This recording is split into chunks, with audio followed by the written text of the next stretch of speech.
Avant de commencer la vidéo, je tenais à vous dire que je compte faire une vidéo commentaire des épisodes 2, 3, 4 et 5, pour approfondir certains détails, certaines idées. Voici donc déjà certains sujets que je vais approfondir. Le T-Rex, figure paternelle, icône de la saga et héros malgré tout. Est-ce que c'est vraiment de la mauvaise foi quand j'aborde le combat Spinosaure versus T-Rex? Y a-t-il deux Spinosaures dans le film Jurassic Park 3? Est-ce vraiment le sang du Spinosaure qui gicle sur l'avion? Est-ce qu'on peut justifier la présence des dents chez les ptéranodons? Si vous avez d'autres suggestions, des idées, des points de vue que vous voudriez que j'approfondisse, laissez un commentaire sous cette vidéo en commençant par commentaire en majuscule, avec l'idée derrière. Je ne pourrai pas tout traiter, évidemment, je ferai uniquement les plus pertinents, ceux qui ne méritent pas plus d'approfondissement qu'une simple phrase en guise de réponse. Je pense que j'y répondrai directement sous cette vidéo après la sélection. Sur ce, bon épisode. Salut tout le monde, aujourd'hui on va parler des autres dinosaures présents dans Jurassic Park 3. Il est bien évident que je ne vais pas faire une description de chaque dinosaure à chaque fois parce que sinon on en a pour des heures de vidéo. Commençons par le chouchou de beaucoup de gens, générique.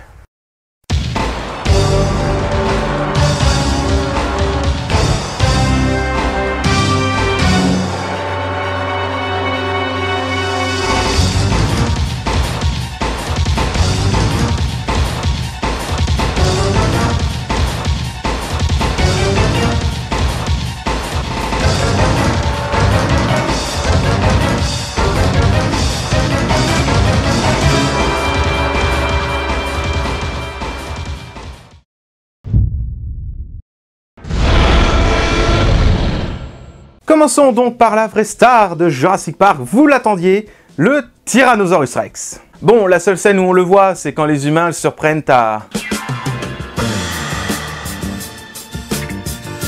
Non, le surprennent en train de manger un dinosaure. Et là, Alan sort la fameuse phrase « Coucou, tu veux voir ma bite ?»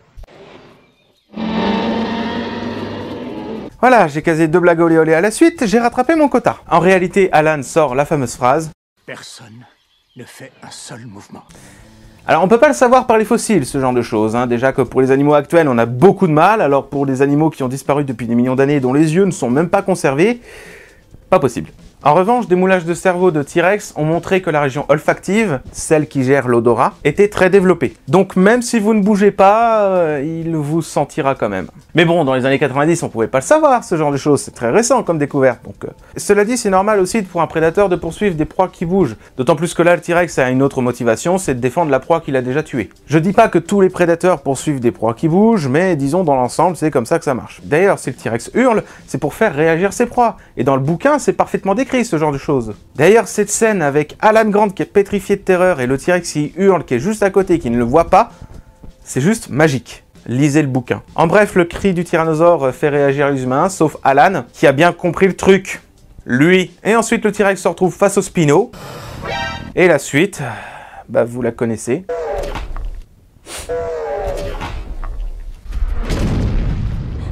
Hello, darkness, my old friend. Et honnêtement, j'ai du mal à comprendre comment ça a pu se produire. C'est vrai, à quel moment un scénariste ou un réalisateur, un minimum fan de Jurassic Park, peut valider ce genre de scène? Merci en tout cas à Colin Trevorrow d'avoir vengé les fans dans Jurassic World, où on voit le T-Rex de Jurassic Park défoncer un squelette de Spino. Merci beaucoup. And his name is John Cena!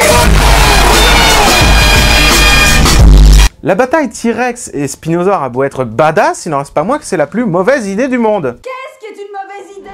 Tais-toi! Non mais désolé de remettre ça sur le tapis, mais ça me gonfle. Le T-Rex aurait pu être utilisé autrement. Et on va voir ça tout de suite. Le Cératosaure, nouveauté du film. Il apparaît dans la scène des... Gros tas de merde. Voilà, merci. Il arrive, il voit les humains, il sent le caca et il s'en va. En pleurant. Cette scène est parfaitement inutile, merci de l'avoir remarqué. Je sais pas, mais cette scène a dû coûter des milliers de dollars à faire, parce que bon, c'est quand même un cératosaure, nouveau dinosaure de Jurassic Park, faut tout reprendre de A à Z, en images de synthèse et compagnie. Et tout ça pour une scène inutile qui n'a aucun sens. Même les acteurs sont complètement déroutés. Regardez à la tête de Alan Grant, et Eric Solrado qui prend même pas la peine de regarder la scène. Oh dis donc, qu'est-ce qu'elle est jolie cette feuille. Du coup, cette scène aussi aurait pu être utilisée autrement. Il aurait suffi, simplement suffi, d'inverser le T-Rex et le Cératosaure. Que le Cératosaure meure, alors désolé à ceux qui aiment ce dinosaure, mais on s'en fout. Le public ne le connaît pas, c'est un parfait inconnu. Et que le T-Rex fasse seulement un caméo dans la scène des... Gros tas de merde. Voilà, merci. On s'en fout aussi. C'est toujours mieux que de le voir mourir. Et d'assassiner par là même la saga.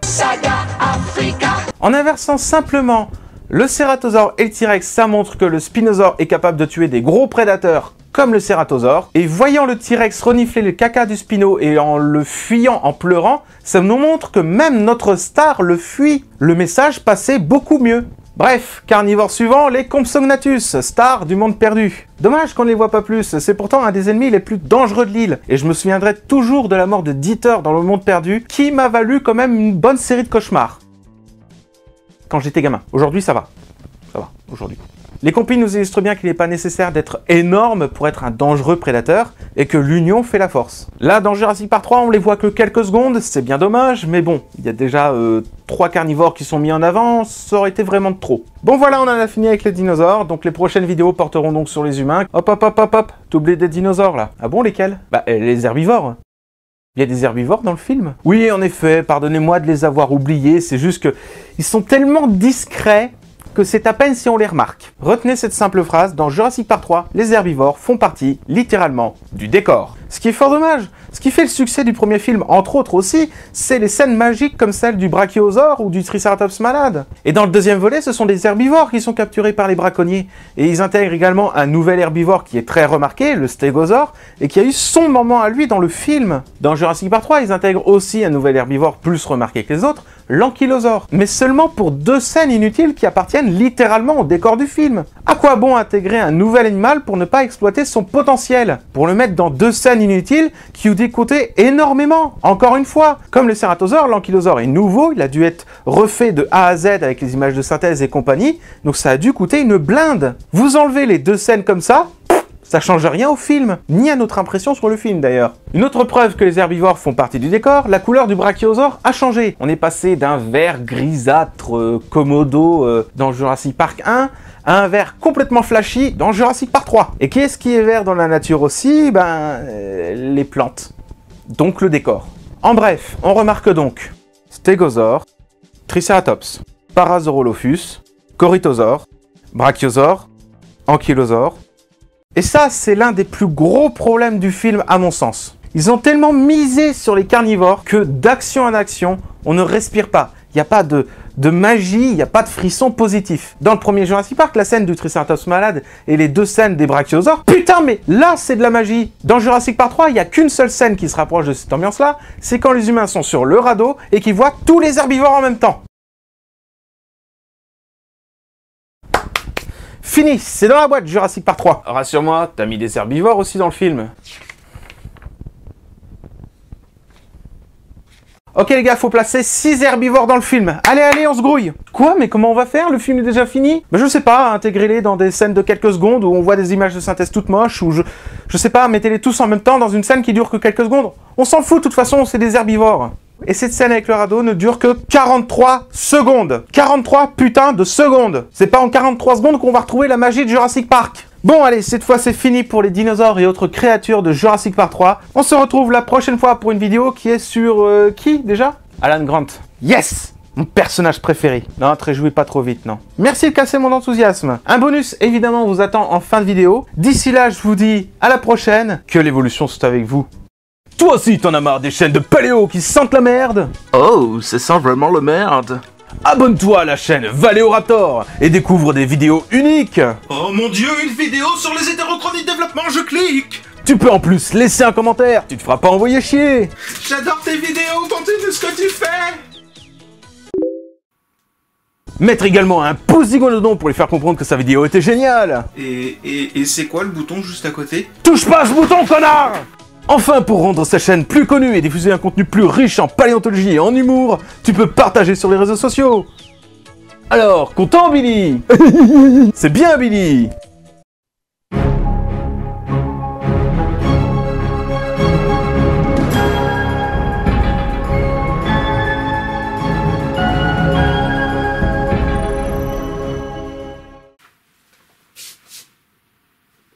Quoi?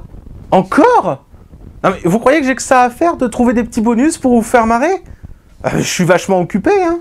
Non, non, non. Non, non, c'était une erreur avant. Non, non. Non, non, non, non, non, non, non, pars pas. Non, c'est bon, reste. J'ai bien trouvé un truc à improviser pour vous faire marrer.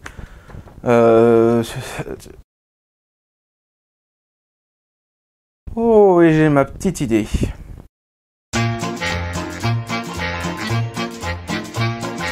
Pour résumer ces 4 dernières vidéos. Le film Jurassic Park 3, je vais vous dire ce qu'on y voit. Des trucs vraiment très caca. Ce film est un sérieux cas. Oui, c'était une rime facile, je sais, merci. Un Spino-over pété qui n'est jamais rassasié malgré le T-Rex entier. Qu'aurais-tu vraiment calé? Et c'est quoi cet accent pourri? Hein? Je ne sais pas d'où ça sort. Ces raptors capent à leur nid, ce sont des vrais abrutis. Et il n'y a pas que ça, mais vaut mieux en rester là. Oh oui, ils méritent une chanson à eux seuls.